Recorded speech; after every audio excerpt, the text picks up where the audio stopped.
நாட்டில் மோசடிகள் அதிகரித்துவிட்டன. தற்போது நாம் கேட்கும் ஒரு அதிர்ச்சிகரமான மற்றும் ஒரு மோசடி தகவலை பற்றி தான் இன்று பார்க்க போகிறோம். ஆமாம், மோசடிக்காரர்கள் கையில் எடுத்துள்ள ஒரு பிரதான உத்திதான் பிரபல நிறுவனங்கள்.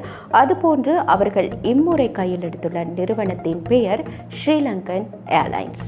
அதாவது ஸ்ரீலங்கன் ஏர்லைன்ஸின் பெயரை பயன்படுத்தி ஸ்ரீலங்கன் ஏர்லைன்ஸின் உத்தியோகத்தர்கள், ஊழியர்கள் என தெரிவித்து உங்களுக்கு வாட்ஸ்அப் அல்லது டெலிகிராம் ஊடாக அழைப்புகள் வரக்கூடும். அவர்கள் தெரிவிக்கும் விடயம் மலிவு விலையில் விமான டிக்கெட்டுகள், இந்த பயணச்சீட்டுகளுக்கான கவர்ச்சிகரமான பரிசு பொருட்கள். அது மாத்திரமன்றி பணத்தை, அதாவது பயணச்சீட்டுகளுக்கான ரிஃபண்ட் சிஸ்டம் என்பவற்றை அவர்கள் உங்களுக்கு தெரிவிப்பார்கள்.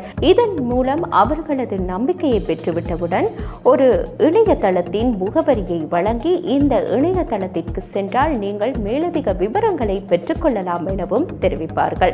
நாம் திரையில் காண்பிக்கும் இவ்வாறான இணையதள முகவரிகளையே அவர்கள் பெரும்பாலும் பயன்படுத்துவார்கள்.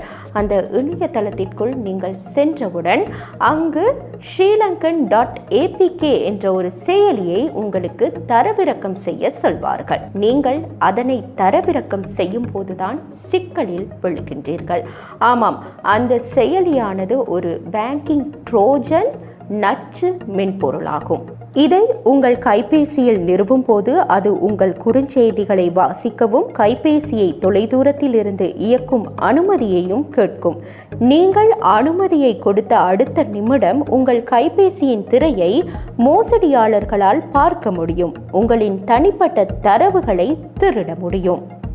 அது மாத்திரமன்றி மிகவும் அதிர்ச்சியான மற்றும் ஒரு விடயம்தான், நீங்கள் அனுமதி வழங்காமலேயே உங்களின் பணம் பரிமாற்றம் செய்யப்படும். அதாவது அவர்களுக்கு உங்களின் திரையை, உங்கள் தொலைபேசியின் திரையை பார்க்கக்கூடிய அனுமதி கிடைத்தவுடன் ஓடிபி இலக்கங்களை பார்த்து உங்கள் கணக்குகளில் இருக்கும் பணத்தை வேறு ஒரு கணக்கிற்கு மாற்றுவார்கள். ஸ்ரீலங்கன் ஏர்லைன்ஸ் நிறுவனம் இது தொடர்பில் எச்சரிக்கை அறிவித்தல் ஒன்றை விடுத்துள்ளது. அதில் அவர்கள் தெரிவிக்கும் விடயம் என்னவென்றால், ஸ்ரீலங்கன் ஏர்லைன்ஸ் ஒருபோதும் வாட்ஸ்அப் ஊடாக உங்களை தொடர்பு கொள்ளாது. அது மாத்திரமன்றி ஸ்ரீலங்கன் ஏர்லைன்ஸ் ஒருபோதும் உங்களின் ஓடிபி, உங்களின் பின் அல்லது உங்களின் கிரெடிட் கார்டு இலக்கங்களை கேட்காது என்பதனையும் அவர்கள் தெரிவித்திருந்தனர். அது மாத்திரமன்றி நீங்கள் ஸ்ரீலங்கன் ஏர்லைன்ஸ் சேவையை பெற வேண்டும் என்றால் www.srilankan.com என்ற இணையதளத்திற்குள் மாத்திரம் பிரவேசிக்க வேண்டும் என்பதனையும் அவர்கள் கேட்டுக்கொண்டனர். இந்த மோசடிகளில் சிக்காமல் இருப்பதற்கு நாம் என்ன செய்ய வேண்டும் பார்க்கலாம். அறிமுகமில்லாத எண்களிலிருந்து வரும் APK கோப்புகளை ஒருபோதும் தரவிறக்கம் செய்யாதீர்கள். செயலிகளை தரவிறக்க எப்போதும் கூகுள் பிளே ஸ்டோர் அல்லது ஆப்பிள் ஆப் ஸ்டோரை மாத்திரம் பயன்படுத்துங்கள்.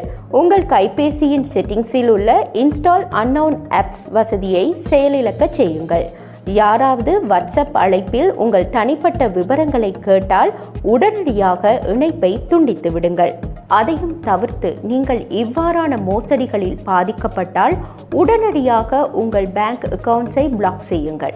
அது மாத்திரமன்றி CID மற்றும் SL சர்ட்டுக்கு முறைப்பாடு செய்யுங்கள். தொழில்நுட்பம் வளர வளர மோசடிகளும் புதிய வடிவம் பெறுகின்றன. எனவே இவ்வாறான மோசடிகளில் இருந்து உங்களின் பணம் மற்றும் உங்களின் தரவுகளை பாதுகாக்க விழிப்புடன் செயற்படுங்கள்.